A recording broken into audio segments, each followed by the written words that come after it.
Bonjour Sébastien Chenu. Bonjour Frédéric Fégère. Le président de la République a-t-il raison de se donner du temps avant de recourir à un éventuel reconfinement ?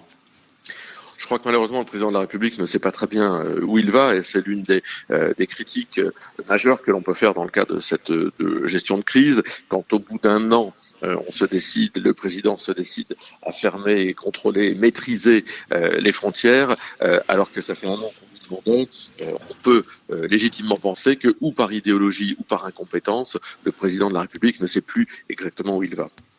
Ouais, mais enfin, si un reconfinement avait été annoncé, vous auriez dit c'est une catastrophe, on reconfine. Là, il annonce qu'il ne reconfine pas, vous dites c'est n'importe quoi. Que fallait-il faire alors ?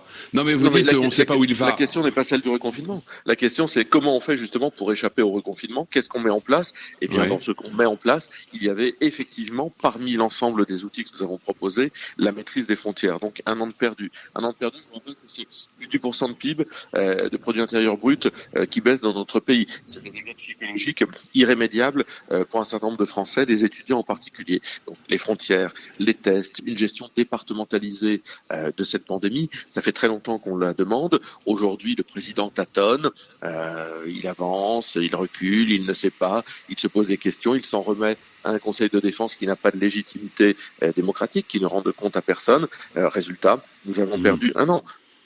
La fermeture des frontières pour les ressortissants de pays non européens a été annoncée par le Premier ministre.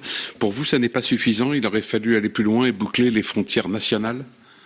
Écoutez, nous demandons depuis toujours que les frontières soient gérées de façon nationale. Dans ce cas présent, ça aurait été bien utile. Maintenant, c'est un pas en avant qui est fait. Il faut le prendre comme tel.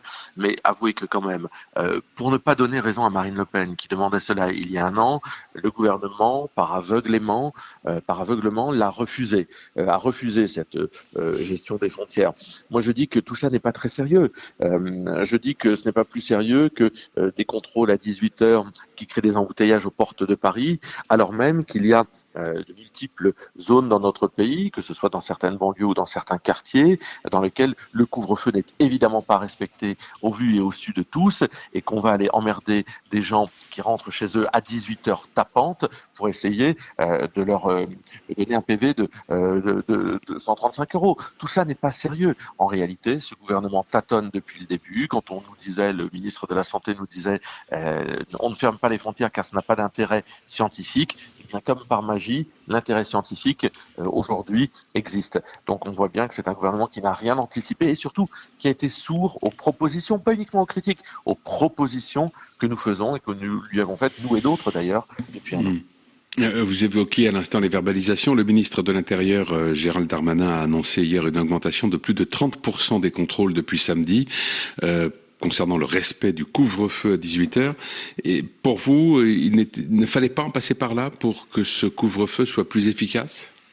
Vous savez, moi j'ai toujours pensé, et en me référant à ce que des scientifiques ont fait durant des années pour d'autres pandémies ou contaminations, qu'une politique de santé publique, elle ne se fait pas sur la terreur et sur la punition. En tous les cas, elle ne se fait pas uniquement avec des mesures punitives. L'idée de déclencher comme une sorte de machine froide, une série de contraventions à des Français qui rentrent chez eux à 18h tapantes, alors que, je vous le disais, il y a des situations de non-droit, y compris des manifestations dans notre pays qui se font place de la République sans respect des gestes barrières, etc., donne un sentiment d'incohérence et de mesures qui ne visent qu'à finalement ennuyer les Français. Donc par conséquent, là encore, on a, et c'est probablement ce qui fait que les Français n'ont pas adhéré à la politique qui a été proposée pour lutter contre cette pandémie, parce qu'ils y ont vu des mesures incohérentes, mais aussi des mesures injustes. Ouais.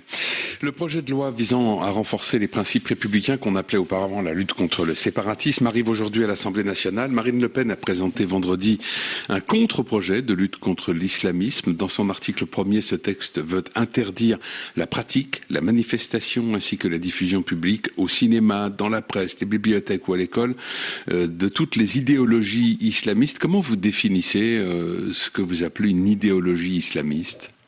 Bien sûr, vous savez d'abord qu'il y a une offensive islamiste contre la France dans notre pays, raison pour laquelle il faut savoir se mobiliser, non pas en touchant et en empêchant de vivre les gens qui vivent de façon pleinement satisfaisante leur religion dans notre pays, ni en touchant toutes les religions, mais bien en luttant contre l'idéologie islamiste. Donc il faut d'abord, pour l'isoler, il faut d'abord la déterminer, la caractériser. On la caractérise de différentes façons. C'est une idéologie qui cherche à s'affranchir des règles communes de la société. C'est une idéologie qui cherche à éradiquer la laïcité pour la remplacer par la charia. C'est une idéologie qui nie les crimes contre l'humanité et la Shoah. Donc, vous voyez, nous avons déjà quelques éléments tout à fait objectifs qui permettent de caractériser cette idéologie. S'affranchir des règles, lutter contre la laïcité, nier la Shoah.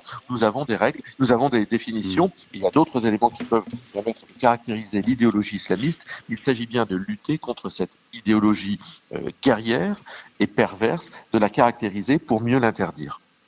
De même, vous voulez interdire les tenues islamistes dans tous les espaces publics. Là aussi, on peut se poser la question de savoir comment vous définissez ce qu'est une tenue islamiste. Oui, mais vous savez, ces tenues derrière lesquelles les femmes se cachent et dont on ne voit plus que les yeux, elles existent en France. Le voile est une revendication politique. Mais ça, c'est déjà interdit dans l'espace public. Le voile intégral est déjà interdit dans l'espace public. Non, le voile intégral, mais également le voile islamique. Nous sommes contre le voile dans la République parce que nous pensons qu'il s'agit d'une revendication politique.